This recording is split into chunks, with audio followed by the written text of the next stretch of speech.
El deseado de todas las gentes, capítulo 18, a él conviene crecer, parte 2. El alma del profeta, despojada del yo, se llenó de la luz divina. Al presenciar la gloria del Salvador, sus palabras eran casi una contraparte de aquellas que Cristo mismo había pronunciado en su entrevista con Nicodemo. Juan dijo: el que de arriba viene, sobre todos es. El que es de la tierra, terreno es, y cosas terrenas habla. El que viene del cielo, sobre todos es, porque el que Dios envió, las palabras de Dios habla, porque no da Dios el Espíritu por medida.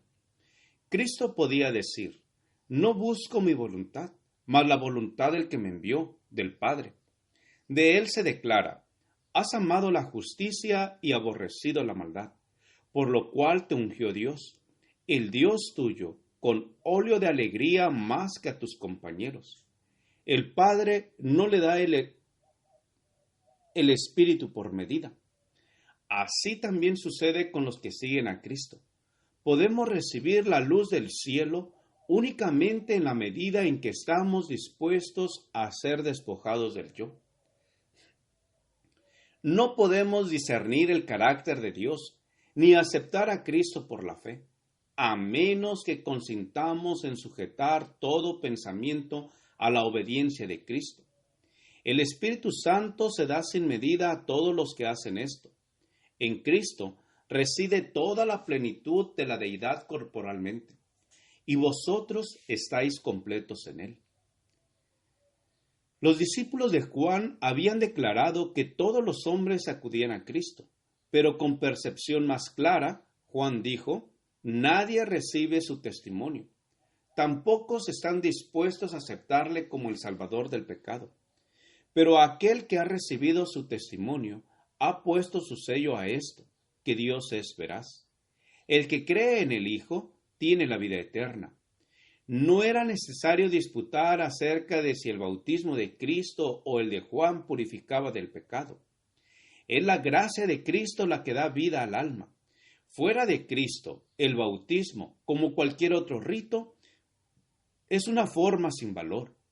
El que es incrédulo al Hijo no verá la vida. El éxito de la obra de Cristo, que el bautista había recibido con tanto gozo, fue comunicado también a las autoridades de Jerusalén. Los sacerdotes y rabinos habían tenido celos de las influencias de Juan, al ver cómo la gente abandonaba las sinagogas y acudía al desierto. Pero he aquí que aparecía uno que tenía un poder aún mayor para atraer a las muchedumbres. Aquellos caudillos de Israel no estaban dispuestos a decir con Juan: a él conviene crecer, mas a mí menguar. Se irguieron con una nueva resolución para acabar con la obra que apartaba de ellos al pueblo.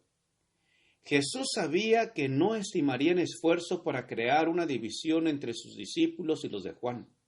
Sabía que se estaban formando la tormenta que arrebataría a uno de los mayores profetas dados al mundo.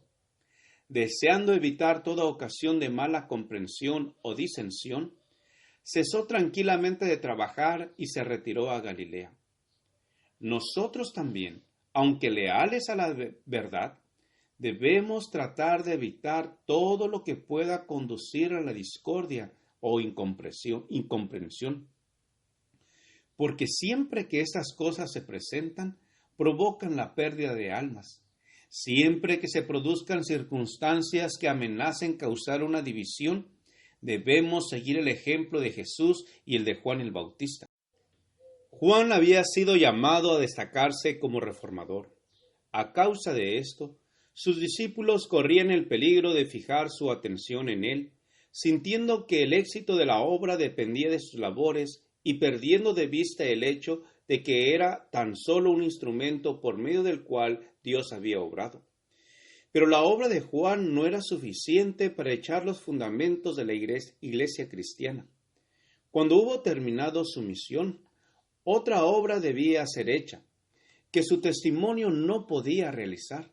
Sus discípulos no comprendían esto. Cuando vieron a Cristo venir para encargarse de la obra, sintieron celos y desconformidad. Existen todavía los mismos peligros. Dios llama a un hombre a hacer cierta obra, y cuando la ha llevado hasta donde le permiten sus cualidades, el Señor suscita a otros para llevarla más lejos. Pero como los discípulos de Juan, muchos creen que el éxito depende del primer obrero. La atención se fija en lo humano en vez de lo divino. Se infiltran los celos y la obra de Dios queda estorbada. El que es así honrado indebidamente se siente tentado a albergar confianza propia. No comprende cuánto depende de Dios. Se enseña a la gente a esperar dirección del hombre, y así caen en error y son inducidos a apartarse de Dios. La obra de Dios no ha de llevar la imagen e inscripción del hombre. De vez en cuando, el Señor introducirá diferentes agentes por medio de los cuales su propósito podrá realizarse mejor. Bienaventurados los que estén dispuestos a ver humillado el yo, diciendo con Juan el Bautista: a él conviene crecer, mas a mí menguar. Gracias por escuchar este audio. Te invito a escuchar la siguiente parte. Jehová te bendiga y te guarde. Con aprecio, Pastor Juan Manuel Flores Espinosa.